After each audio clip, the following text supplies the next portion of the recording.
Hello guys and welcome back to another episode. I'm here with our new SMP member, TheBestLoyalist. He's right next to me and we're gonna give him a tour of the server. So give him a nice welcome and go check him out. So this is quite an unusual start to the video, I know, but I actually went strip mining right after I finished episode 7, so I thought that I'm gonna, just include it here. So I actually got quite a lot of diamonds from just that little area. I don't know if I was just lucky or if that's how the mining is in the 120. I actually didn't strip mine that much in 120 yet. So if you're new to my videos, welcome. My name is Social Bunny and I'm playing on a Craftopia SMP. So if you didn't watch the latest videos from that, I have a playlist, you can watch it there.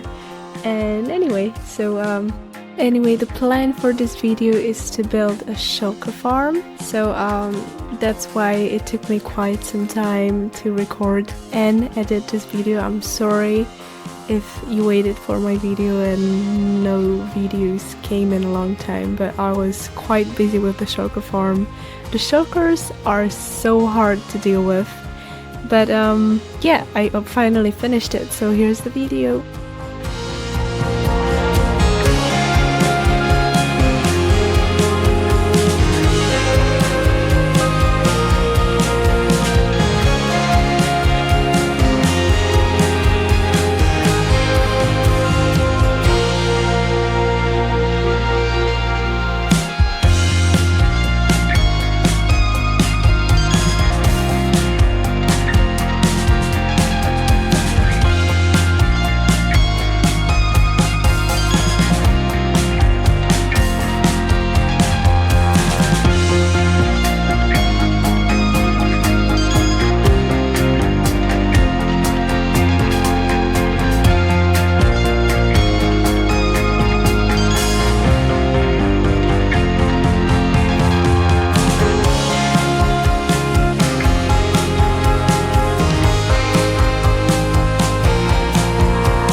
Okay, so I wasn't planning on recording.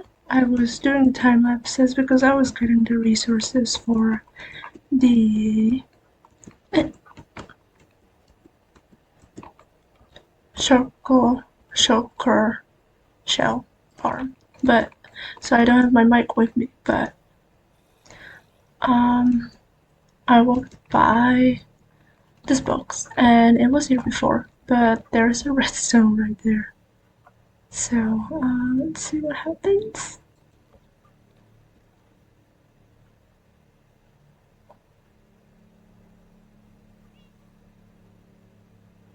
Okay, nothing happened. Let me see what was inside. Oh, was there a piston? Why doesn't it work? Is the piston too high? Let me see. Let me fix that for you. So it's time to build the farm.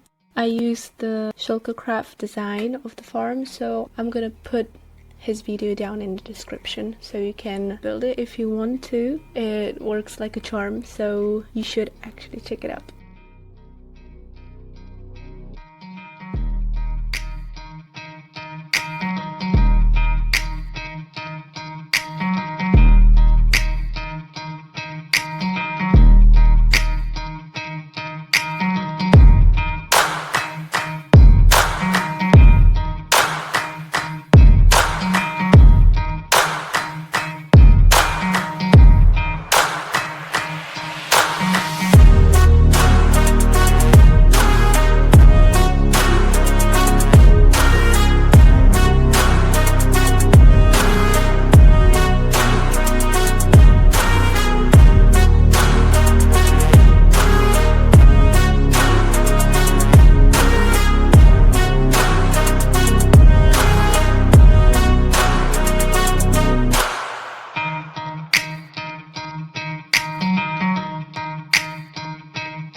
finished the farm, a new member joined the server. So give TheBestLoyalist a nice welcome. So I went and met up with him, and then he actually helped me getting, or tried to help me getting a shulker. Building the farm was easy.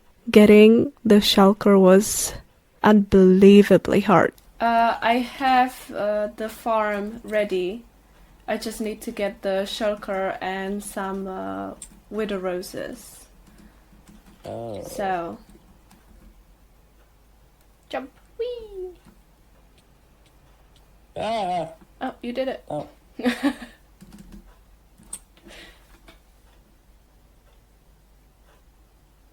I actually didn't think that it's gonna work. Ah!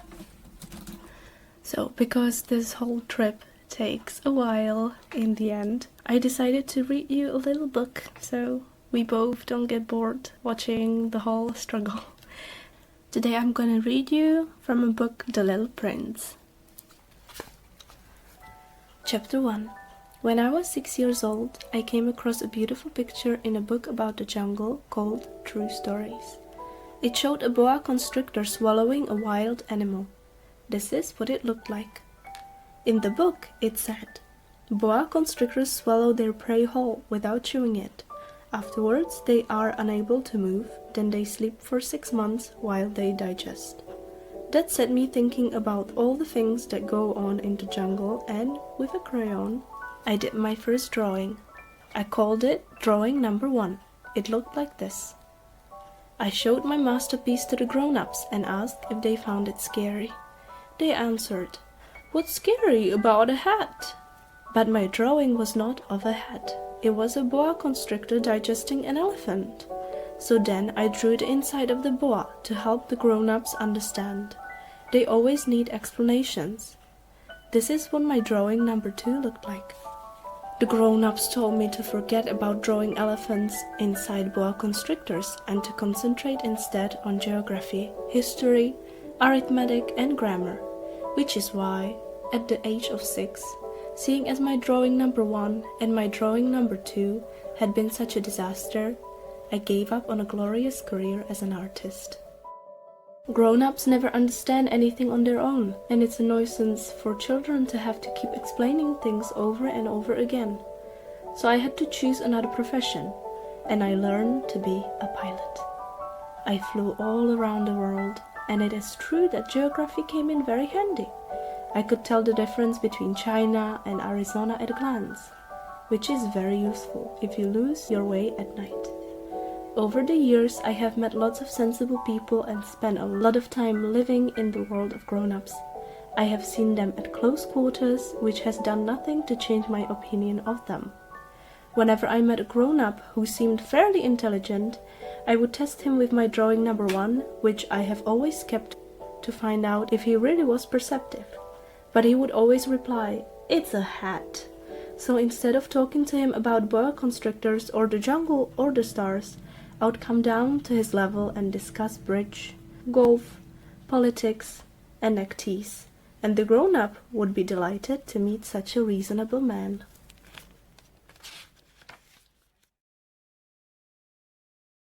Okay, I'm gonna die. I'm dead. I'm dead. I'm dead. No, no, no.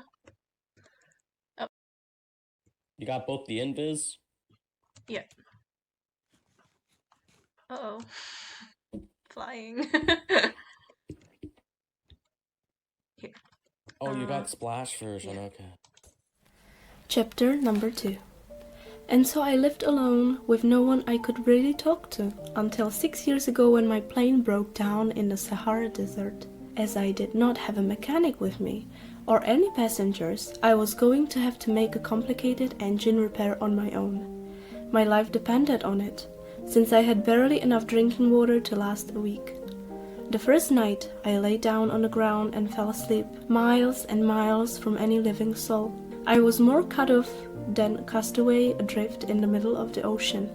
So you can imagine my astonishment when I was awakened at daybreak by a funny little voice saying, "Please, will you draw me a little lamb?" What? Draw me a little lamb? I leaped to my feet as if I had been struck by lightning.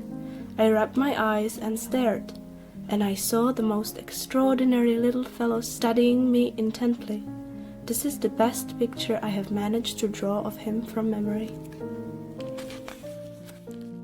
But of course, my drawing is not nearly as delightful as the original. That is not my fault. The grown-ups had put a stop to my artistic career when I was 6, and I had never drawn anything other than my 2 boa constrictors. I gazed at him in amazement. I was miles and miles from any living soul, remember? But my little fella did not look lost, nor did he seem weak with exhaustion, or hunger, or thirst, or fright. In no way did he look like a child lost in the middle of the desert miles and miles from any living soul. When at least I found my voice, I said to him, "What on earth are you doing here?" And he repeated very quietly, as if it were a matter of the utmost seriousness, "Please, will you draw me a little lamb?" Here I was, miles and miles from any living soul, and with my life in danger, but I was so baffled that I meekly prepared to do as he asked, and took a pen and paper out of my pocket. And then I remembered that I had mostly studied geography, history, arithmetic, and grammar, and I told the little fella, somewhat irritably, that I couldn't draw, and he replied, "It doesn't matter, draw me a little lamb." As I had never done a picture of a lamb, I presented him with one of the only 2 drawings I could do, a boa constrictor from the outside, and I was astounded to hear the little fellow say, No, I don't want an elephant inside a boa. A boa is too dangerous, and an elephant takes up too much room. My place is tiny, I need a lamb. Draw me a little lamb." So I drew. He scrutinized my effort and said, "No, that one looks very sickly. Draw another one." I drew.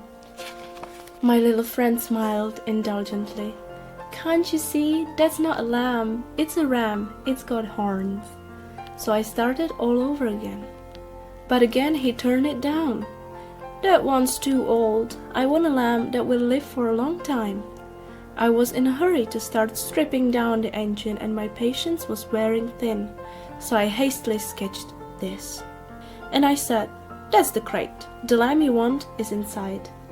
And I was amazed to see my young critic's face light up. "That's exactly what I wanted. Do you think this lamb will need a lot of grass?" "Why?" "Because my place is tiny."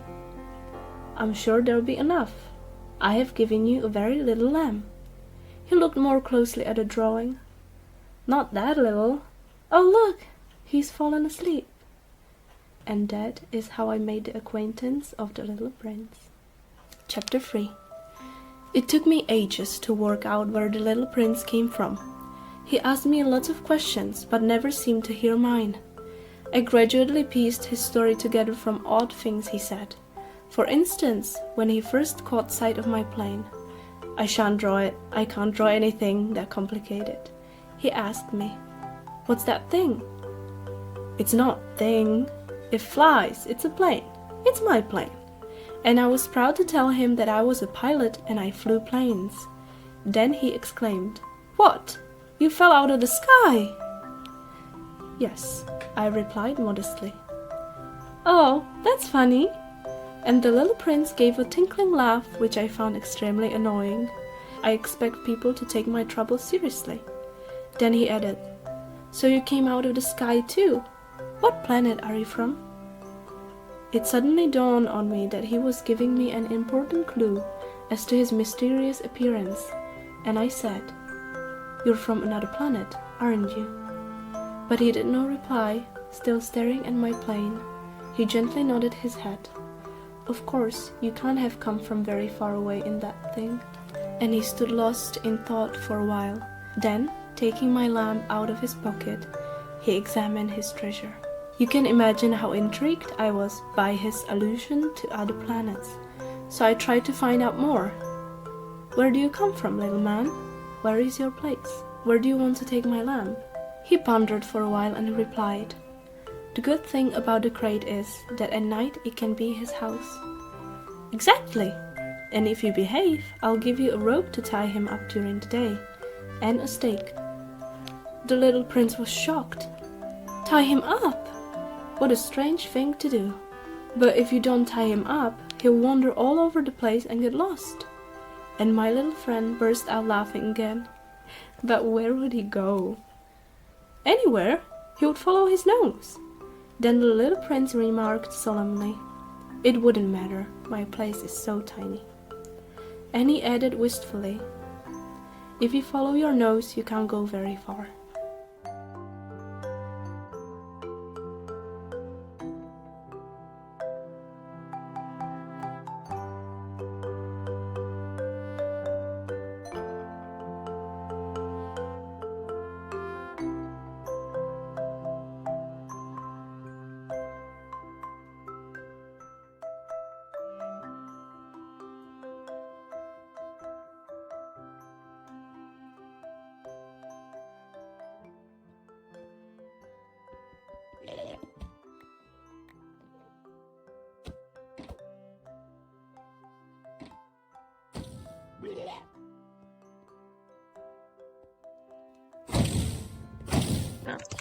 Okay, so we got the shulker out of the end, but we have a problem. Ooh, what's that? Anyway, we got a problem. This is the spawn area, and we can't build here. So, I can't get her out. So now Sloppy's on his way to give us a name tag at least. Hi! Hello. Hello! Careful. Floaty. Get all floaty. You. Oh, floaty. Wait, do you have a anvil? No. Okay, wait here with the shulker, and I'm gonna get an anvil. I'm back. Hello. Hello. Okay. Yeah, it's got a name. Yay. Fine. Careful. Floaty. There's vines right there, so if you want to, you can always. I'll just float. take it. I'll just move the bucket. Wait, what happened? Did I not place it? Yeah. I don't think so. And now you're floaty. It's all going so Oh, it great. didn't place because of the spawn thing. Maybe if I put it in a boat again and try to, you know, like... Chapter 4. And so I learned something else of great importance, that the place he came from was barely bigger than a house. I should not have been that surprised. I knew very well that apart from the big planets like Earth, Jupiter, Mars and Venus, which have names, there are hundreds of others which are sometimes so small they can only just be seen through a telescope. When an astronomer discovers a new one, he gives it a number for a name. He calls it Asteroid 325, for example. I have good reason to believe that the little prince's planet was asteroid B612. This asteroid has only been glimpsed once through a telescope, and that was by a Turkish astronomer in 1909. He gave an impressive presentation of his discovery at an international astronomy conference, but nobody believed him because of his clothes. That is how grown-ups are. Luckily for asteroid B612, a Turkish dictator made his people dress European style on pain of death. Wearing a very elegant suit, the astronomer gave his presentation again in 1920, and this time everyone was convinced. The reason I've told you all this about asteroid B612 and given you its number is because of grown-ups. Grown-ups love numbers. When you tell them about a new friend, they never ask you about the important things. They never say, what does his voice sound like? What are his favorite games? Does he collect butterflies? They ask you, how old is he? How many brothers and sisters does he have? What does he weigh? How much does his father earn? Only then do they feel they know him. If you say to grown-ups, I saw a beautiful pink brick house with geraniums on the window sills and doves on the roof, they can't picture it. You have to say, I saw a house worth $1 million. Then they marvel, what a lovely house. In the same way, if you say to them, the little prince really did exist, He was delightful and full of laughter, and he asked for a little lamb. Only a real-life person could want a lamb. They shrug their shoulders and treat you like a child. But if you say, the planet he came from is asteroid B612, then they take you seriously and leave you in peace. That is just how they are. You mustn't hold it against them. Children should be very patient with grown-ups. But of course, people who understand life are not bothered about numbers. I wish I could have begun this story like a fairy tale. I wish I could have written, once upon a time, there was a little prince who lived on a planet not much bigger than himself and was in need of a friend. People who understand life would have found that much more natural. I do not like people taking my book lightly. I find it very painful stirring up these memories. It is already 6 years since my friend disappeared with his lamb. I want to try and describe him so as not to forget him. It is sad to forget a friend. Not everybody has had a friend. I don't want to become little those grown-ups who only care about numbers. So I bought a box of paints and some crayons. It is hard to take up drawing again at my age, when all you have ever done is 2 pictures of a boa constrictor digesting an elephant at the age of 6. Of course, I shall do my best to make my drawings as lifelike as possible, but I am not sure I will succeed. One drawing is fine, but the next is nothing like him at all. I also get his height wrong. Here, the little prince is too tall, and in this one he is too small. I am also unsure about the color of his clothes, so I do the best I can. Sometimes I get it right, and sometimes I get it wrong, but you will have to forgive me. My little friend never gave me any explanations. Perhaps he thought I was like him, but sadly I am not able to see lambs inside crates. Perhaps I am a bit like grown-ups. I must have grown old.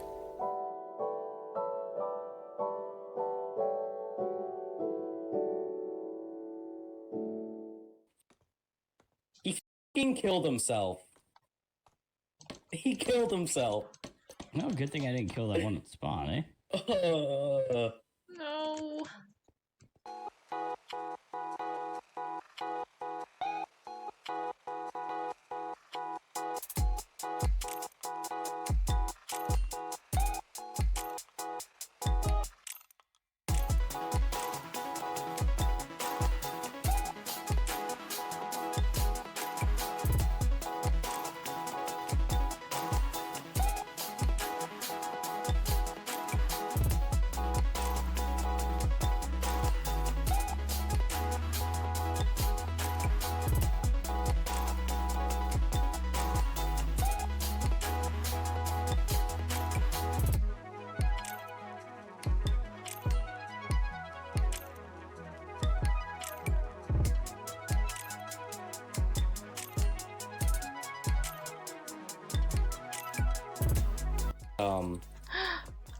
It died. So I just walked by this, and nice try, good job. Okay, let's see what we got. Important news, please read the book.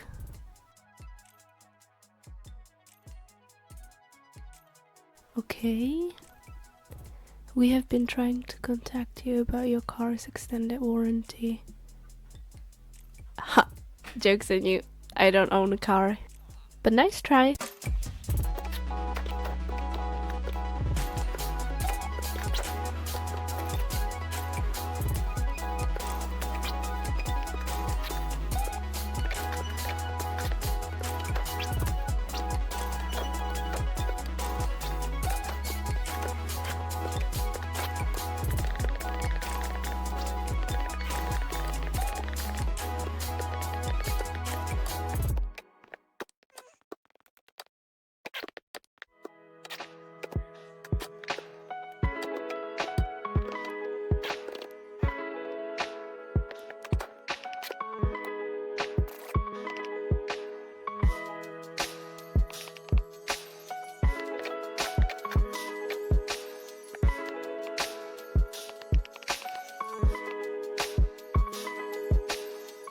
She's on the right spot. She's on the right spot. I'm gonna cry. I'm gonna cry. I'm gonna cry. Oh. Okay, let me see. So happy. Happy. Okay, now we need winter roses, and it's complete and it's finished. Finished. So let me see. All right, it's working. It's working. It's working. Okay, let's turn it on. She should stay there. Okay, stop. Okay. Is it working? Yeah. She stopped. Let me just try and heal her. Just in case.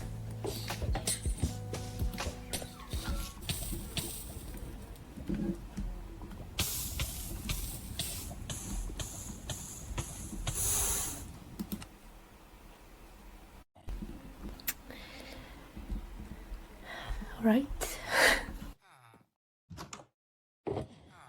Good thing I left it home.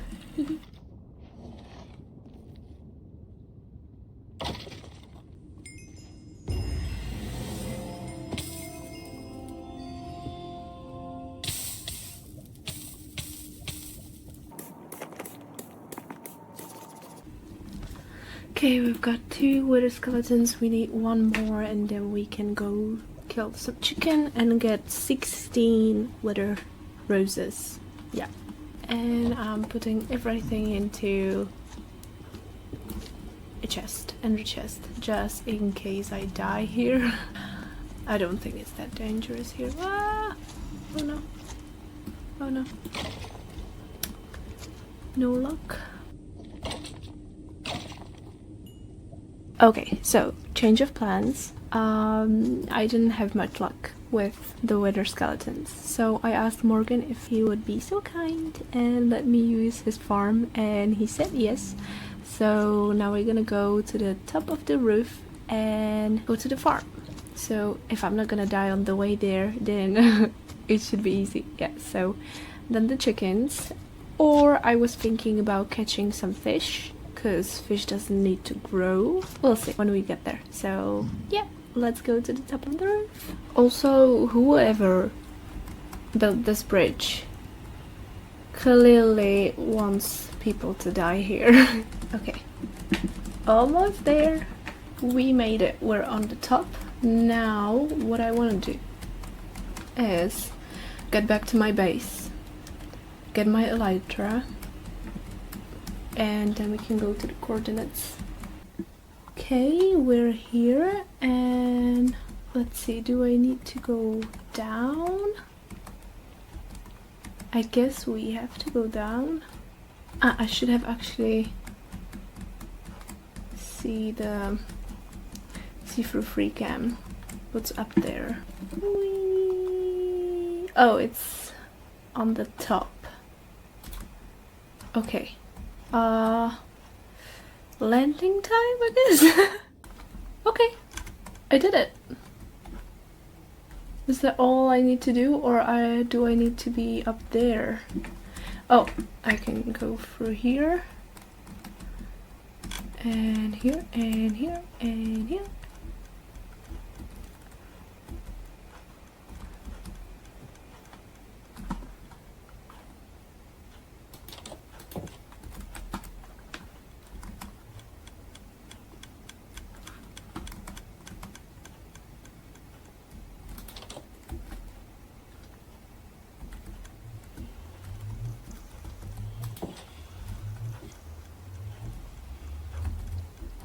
But how does it work?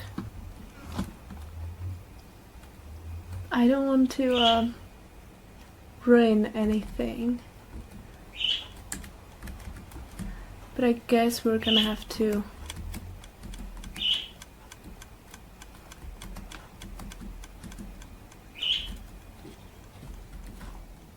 Okay, never mind. It's working. I didn't need to do anything. I'm so glad I didn't go through any of the portals. Okay, so I think I've got everything in here. So we're gonna die with this, since this is what I got from my villagers. I can always get it back Silk touch. I have a villager for silk touch, so don't need that anymore. So yeah, let's go and die. This is scary. This is scary. So I gathered the fish, and now we're going to get some eggs just in case. Okay, a little birdie told me that I could find some eggs at Coleman's. I did not expect to see this. So we're down in our mine. We have 29 wither skeletons, that gives us 9, and then we have plenty of soul sand. Now we have bucket of salmon and the eggs that we just gathered. So yeah, let's go and make a straight line. This is how I usually fight the wither. It's super safe and super foolproof, so okay, let's put down the chickens.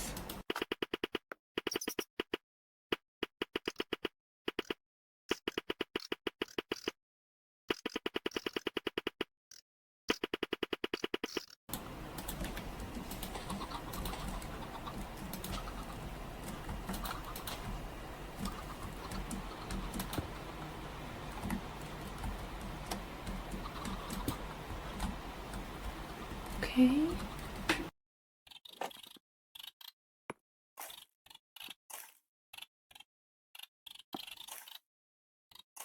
Okay, placing 3 more here, here, here. Okay, that should be good. Please grow up. So we would have to wait 20 minutes for the chickens to grow up. I know I just went through the trouble to get all the eggs. I can always get the eggs some other time. I mean, Coleman has enough chicken, right? And so I have enough fish, 2 more than I need. So I guess we'll just see what happens, maybe. Ah. What a klutz. Okay, let's go.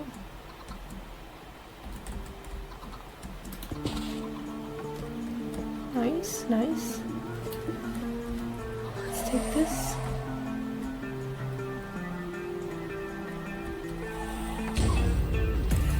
Okay, they died. Nice.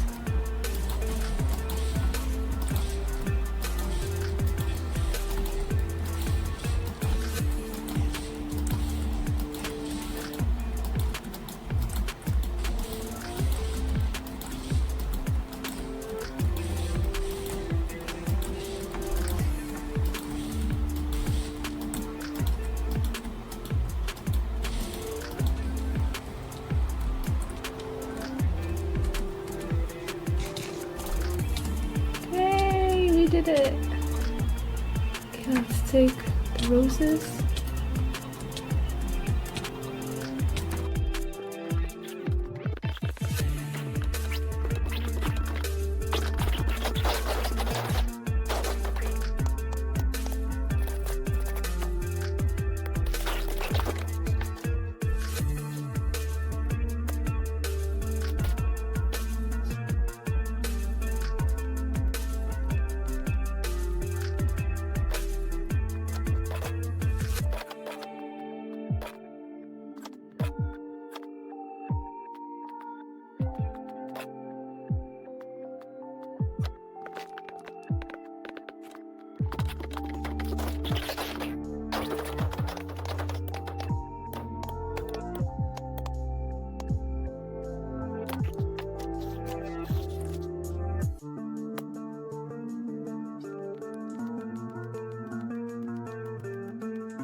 I did it.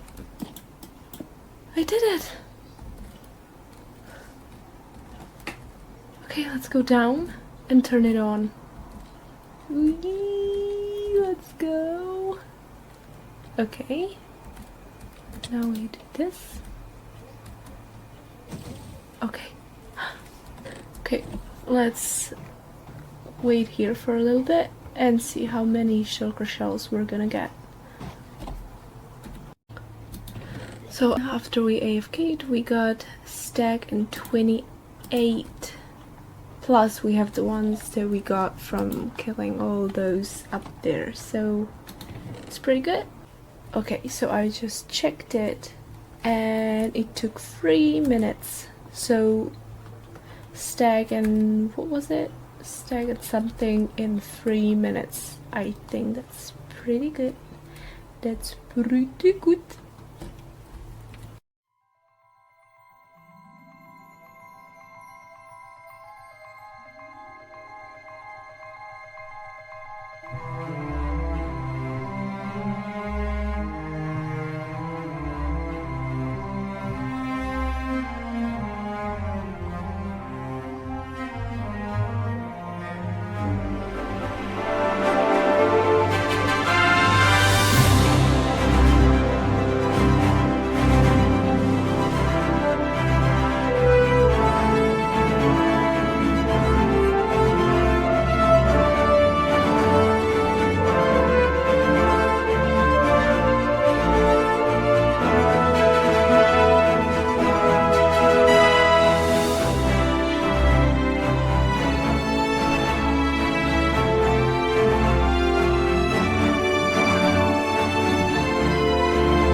So this is the farm, it's working! Thank you for watching till the end, and if you enjoyed me reading a book throughout the boring parts, then let me know which book you would like me to read next time, or if you want me to continue with The Little Prince. Don't forget to leave a like and comment if you like this video, and I'll see you next time. Bye!